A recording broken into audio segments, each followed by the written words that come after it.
Apprenticeship का जैसे आपने बात किया है, अप्रेंटिसशिप मतलब ये गवर्नमेंट का ही एक्ट है, सेंट्रल गवर्नमेंट का एक्ट है। इसके अगर आप इस एक्ट को ठीक से देखो तो 2.5% से लेके आई थिंक करंट, अगर if I am not wrong, around 10% या 15% तक जितने एम्प्लॉयज़ है उसके 2.5 टू 15% तक उतने लोगों को अप्रेंटिसशिप देना कंपनीज के लिए भी कंपलसरी है। हाँ, सीएसआर का अमाउंट उसमें यूज़ हाँ, कर रही हैं कंपनियाँ। कंपनीज ये ये अच्छे से यूज कर रही है क्योंकि 2% उनको नेट प्रॉफिट का इन्वेस्टमेंट दिखाना होता है कि सीएसआर में करे।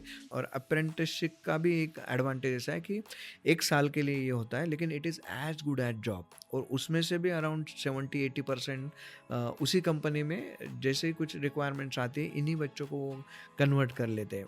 जो नवरत्न कंपनीज, महारत्न कंपनी जैसे एनटीपीसी हो गया है, ओएनजीसी हो गया है, जो गवर्नमेंट की कंपनीज है, ये कंपनी जनरली प्राइवेट कॉलेजेस में कैंपस रिक्रूटमेंट के लिए जाती नहीं है। लेकिन इसके थ्रू एक बैकडोर एंट्री आप इसको समझिए कि यहाँ से बच्चा जा सकता है उन कंपनीज में, अप्रेंटिसशिप कर सकता है।